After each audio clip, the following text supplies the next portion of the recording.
Oke, sekarang kita lanjut di Jalan Pahlawan. Ini masih tetap bersama Mas Nevi. Oke.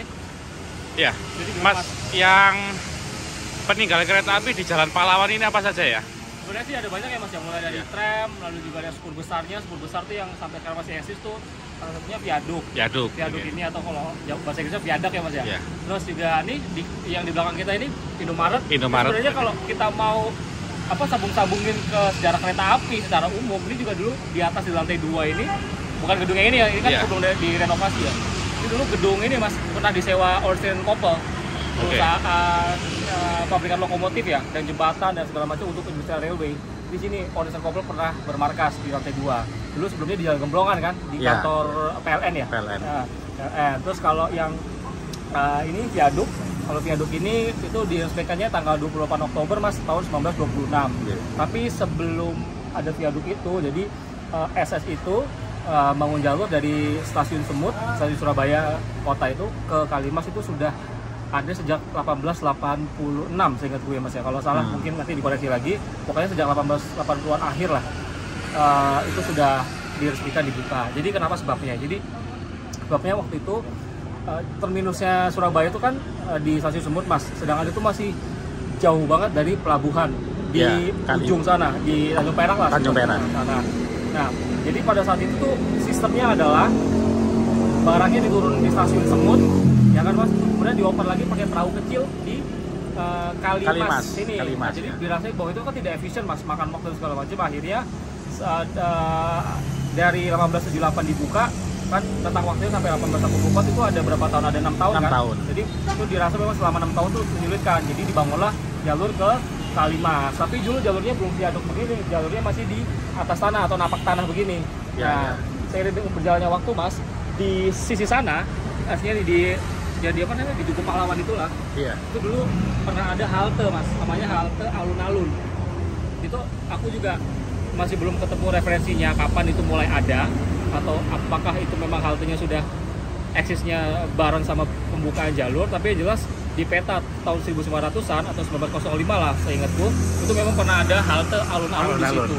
Nah itu juga yang mungkin menjadi acuan kenapa dulu ada jalan di sisi selatan viaduk itu namanya halte Wek atau jalan halte. Nah tapi seiring dengan pembangunan viaduk atau juga dibukanya viaduk tahun 1926, kemudian halte itu dihilangkan karena kemudian jalur ini, viaduk ini bukan kayak sekarang Mas. Dulu kan dilewatin kayak Sindro, lalu kereta Jayabaya mungkin. Nah dulu tuh pure hanya untuk kereta barang Mas. Khusus kereta barang. Kereta barang aja. Makanya nggak pernah lihat kereta penumpang lewat sini pas zaman Hindia Belanda ya? Iya, tidak pernah ada. Kalaupun ada itu kondisional Mas.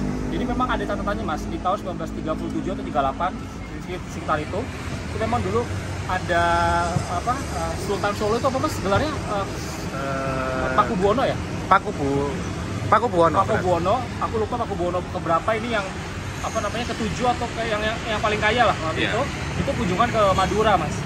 Karena ini statusnya orang penting pada zaman itu, akhirnya diistimewakan, beliau itu dibawa sampai Tanjung Perak untuk bernyebrang ke Madura.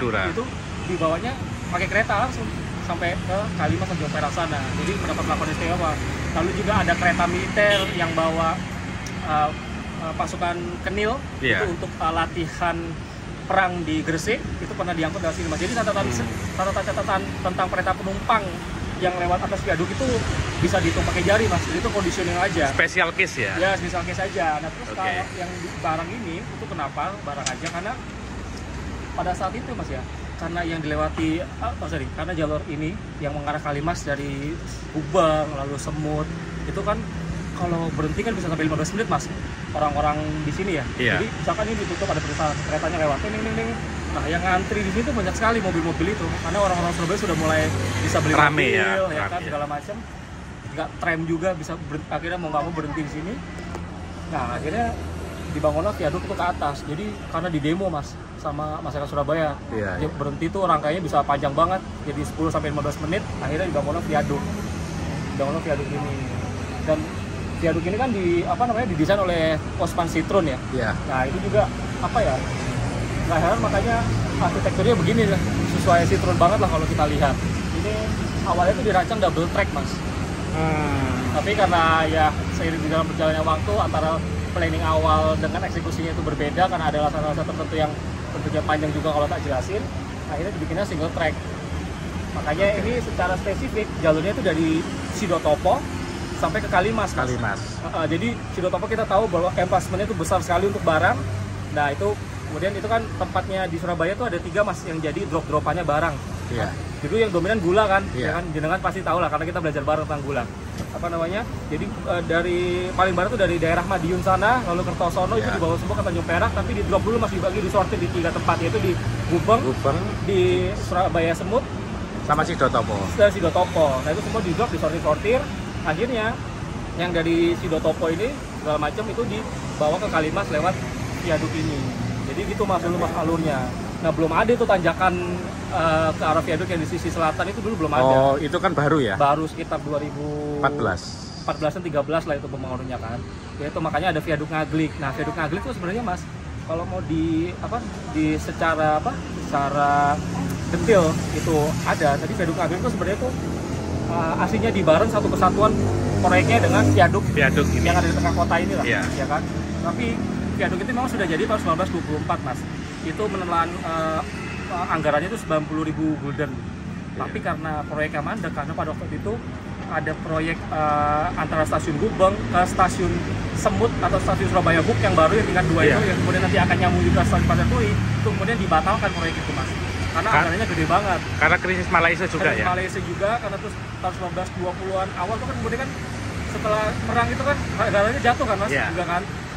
Nah akhirnya yang itu semua dikerucutkan proyeknya hanya bikin dari yang original aja, jadi Sidotopo ke Kalimas. Jadi dari gedung ini mas, di gedung ini di lantai 2 dulu ada fotonya diambil angle-nya dari atas sini, itu katanya waktu peresmian.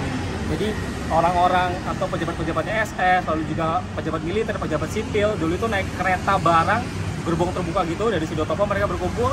Setelah dengan kata sambutan dan lain-lainnya, mereka naik kereta itu mas, terus sempat berhenti di sini sejenak, mungkin sekitar 5 menit untuk ya awe-awe lah ke orang-orang yang sudah tunggu di sini. Ada banyak fotonya lah kalau pas kereta itu berhenti. Itu ditarik lokomotif C28 atau D14 ingat kok gitu. Terus nanti pas mereka berhenti di sini ada kereta barang dari Kalimas lewat bawahnya. Jadi itu bagus banget itu ya. Jadi, pemandangannya ya. Pemandangannya diambil. Momennya cukup unik. Diambil dari gedung ini nih, lantai 2 dari Ocean Couple itu. Couple. Jadi ya yang dari Kalimas ini ditarik D14, yang di atas ini mas keretanya didorong, malah lokomotifnya di belakang dorong pelan-pelan. Pakai C28. Jadi pemandangannya bagus banget. Jadi di sini nunggu-nunggu semua nih, ada orang-orang berkerumun, lalu ada tram listrik berhenti di sini, lalu juga ada mobil-mobil dan orang-orang yang akhirnya merasa cukup lega karena akhirnya kalau keretanya diangkat ke atas karena udah macet lagi. Oke mas, matur nuwun penjelasannya. Ini kita kemana lagi? Kita mau ke samping gedung Bank Mandiri mas, gedung University Office itu masih ada bekas rel, terus kita nyari ada sesuatu yang kayaknya enak juga dibahas tentang tram uap. Siap.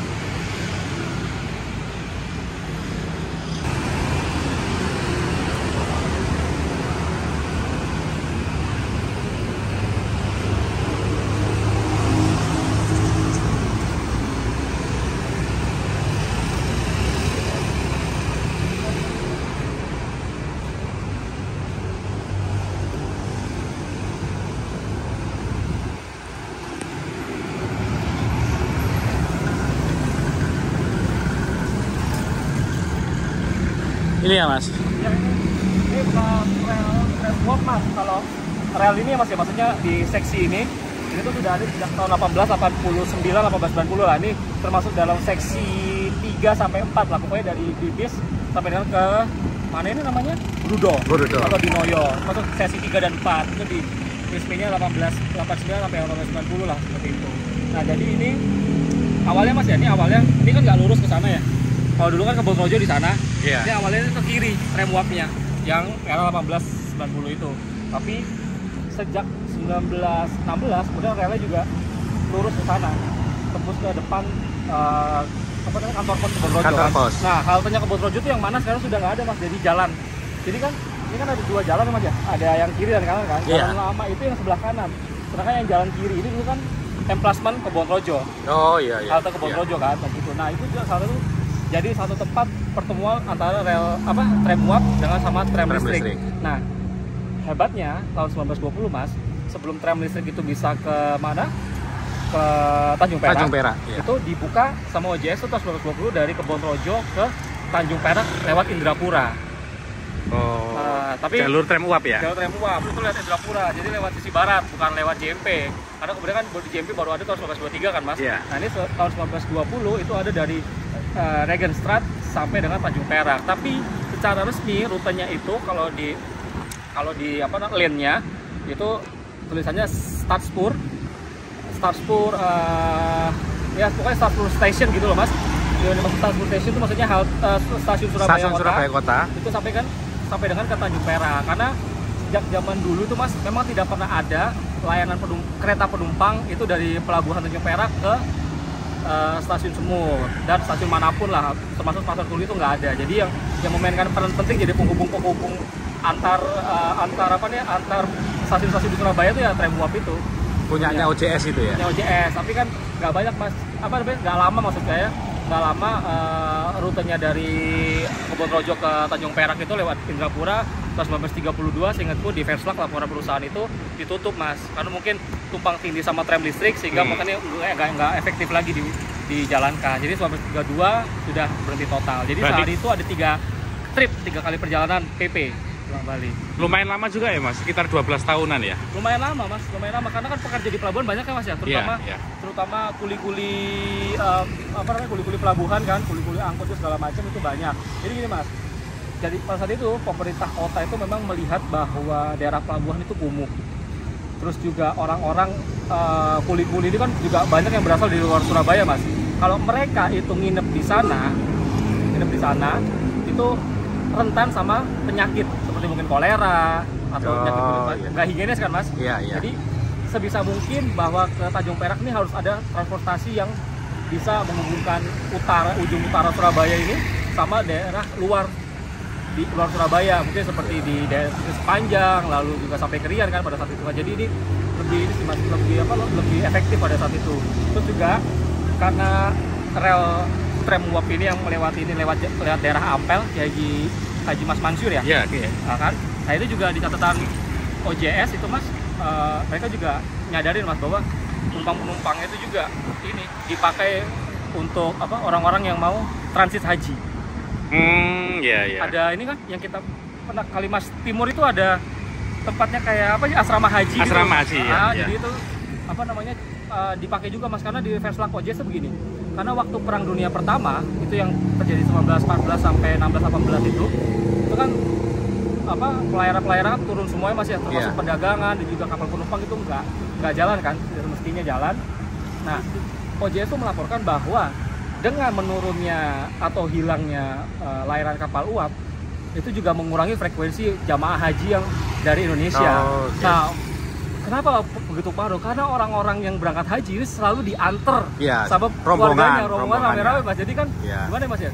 Yang naik haji mungkin 2 orang, ya mungkin ya. Yang ngantar mungkin 15 orang. Jadi kan nangkep momen itu kan OJS kan seneng banget kan, prospektif banget di situ. Untung banget di situ. Jadi itu Mas rel tram salah satunya. Cuman kalau kita ngomongin selain ada haji, lalu kita kalau ngomongin masalah ujung, kenapa itu rel tram itu dibangun di ujung padahal itu dulu basis militer Angkatan Laut.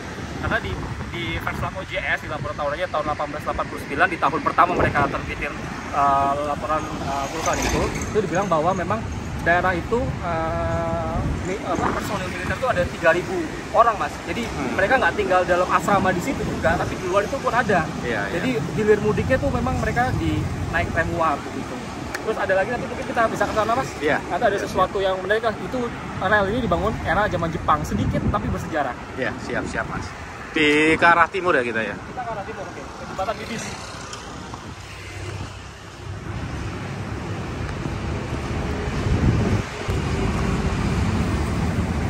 Ini kita lihat bekas jalur tram uap yang dibangun oleh OJS.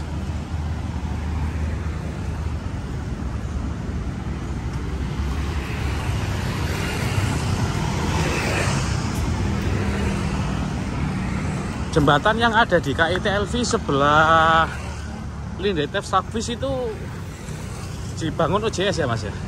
jembatan Bibis itu memang ini mas, kan ada nyebrang Kalimas kan mas. Jadi mau tidak mau ya memang harus dibangun jembatannya. Iya.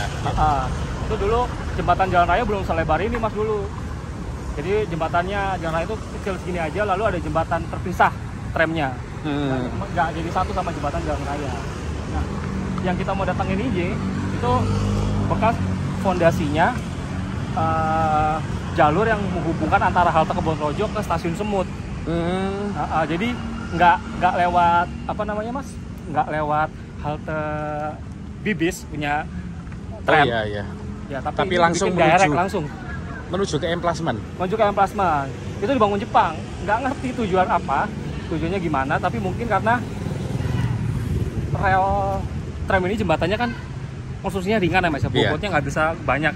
Jadi kemungkinan dibangunlah jembatan yang pakai rangka kurung, lebih berat tonasenya. Jadi mungkin untuk angkut barang dan segala macam ke tengah kota dari jalur luar kota ini bisa terakomodir dengan baik. Berarti dibangun masa pendudukan Jepang. Iya, buat efektivitas aja sebenarnya sih. Nah, mungkin sini nih, kita lihat.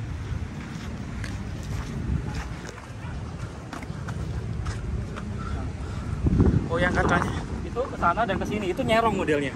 Jadi, sebelum jembatan itu jalur ini pecah mas, jalur tramnya. Nah, jalur lamanya itu yang ke sana, yang nyebrang apa namanya ke arah pom bensin sana.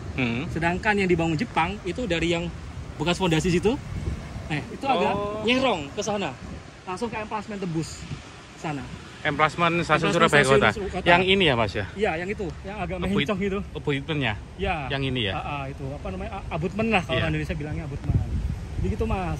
Dulu jadi Surabaya Kota tuh, jadi stasiun Surabaya itu ada yang buat penumpang, ada yang tipenya Gudoren Station atau stasiun barang. Atau kalau zaman era kemerdekaan itu sebutnya dengan stasiun Surabaya Gudang. Dulu pernah ada di Jakarta namanya Jakarta Gudang, di Bandung pun ada namanya Bandung Gudang. Tapi zaman Belanda namanya Gudoren Station atau stasiun barang. Nah, tepatnya di sini mas dulu yang jadi Indo Plaza ini. Jadi kalau penumpang itu diarahkan semua ke stasiun yang lama itu, stasiun Semut yang sekarang sudah diperbaiki. Nah, yang barang itu lari ke sini semua. Jadi kayak misalnya truk doka ngambil barang tuh di sini. Dan tipe jembatannya juga dari besi yang dibangun Jepang. Iya, dibangun dengan rangka kurung mas, kayak jembatan kereta gitu rangka kurung. Dan itu panjang banget bedangnya. Ambil dari mana ya? Nah, kemungkinan itu mereka mereteli sendiri, nggak tahu dari mana. Jepang itu kan bisa bawa ini sampai Sumatera, bisa bawa sampai Thailand kan. Jadi mungkin ya.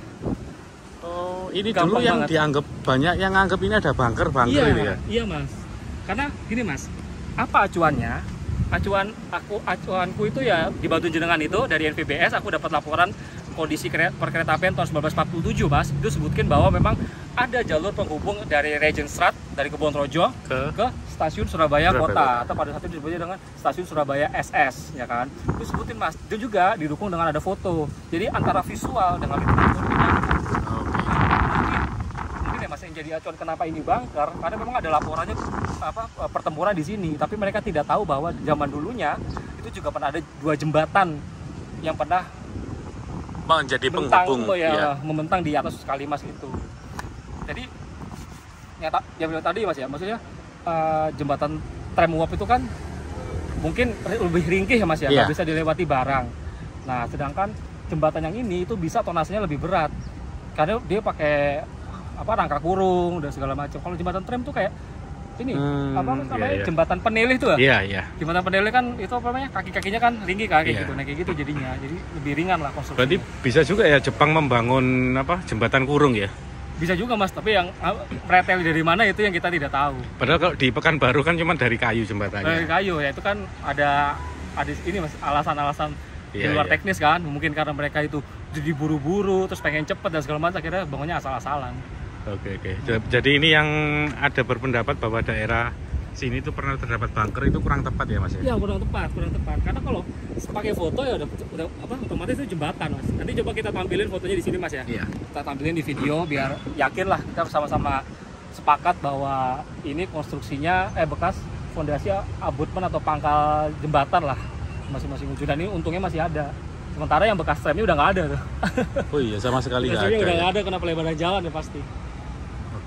Jadi gini, kita tambahin lagi mas ya. Jadi gini, memang antara OJS dan SS itu memang pernah ada jalur sambungannya mas. Nah itu diambilnya dari halte Bibis Iya.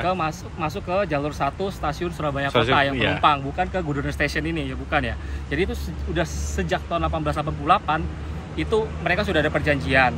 Dan pemakaiannya itu kenapa ada penghubung itu? Karena OJS juga punya jalur di Mojokerto, Mas. Pembangunannya kan hampir sama kan. Malah peletakan batu pertamanya ketika proyek itu diresmikan oleh apa namanya? Residen Surabaya waktu itu siapa, Mas? Lupa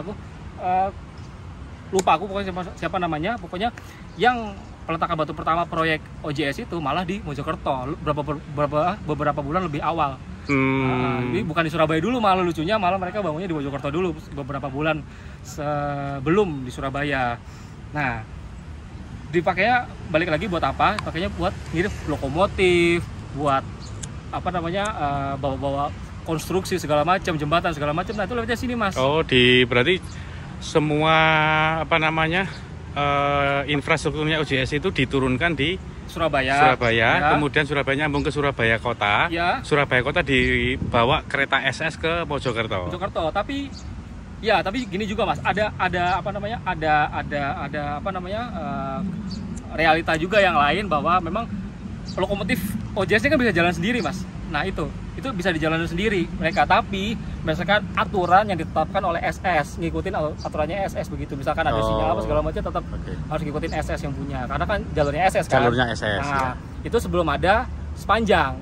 Maksudnya sebelum mereka ke Krian, karena sampai sepanjang kan tuh, atau Karangpilang 1890 kan. Nah, itu belum ada sambungannya dulu, Mas. Jadi sambungan satu-satunya di Surabaya antara SS dan OJS itu adanya di stasiun Surabaya Kota atau di daerah Bibis ini. Jadi gitu, Mas, dulu untuk materi. Baru setelah ada sepanjang 1897-98 sampai Karangpilang itu baru juga ada ininya sambungannya, Mas. Sambungannya di Sepanjang, lalu juga ada di Krian, tempat yang jalan itu. Nah, itu semua itu kepentingannya ya itu, Mas. Bukan untuk oper barang, tapi untuk akomodir sarana dan prasarananya ke Mojokerto dan Surabaya. Karena OJS nggak bisa nyambungin jalurnya antara Surabaya sama Mojokerto kan. Karena dihalang-halangi sama SS waktu itu. Dan terpinusnya pun di Krian ya. Terpinusnya di Krian, udah mentok di situ, udah nggak ada lagi. Memang kan ada usahanya kan untuk nyambungin Mojokerto, tapi kan kepentok SS nggak bisa begitu. Jadi ya gitu lah, Mas, kurang lebihnya lah. Oke, terima kasih Mas Revi atas penjelasannya. Oke, nanti kita kemana lagi, pokoknya saksin dulu cerita sejarah, nanti kita kulik-kulik yang lain yang menarik. Oke, terima kasih Mas Revi. Mantap.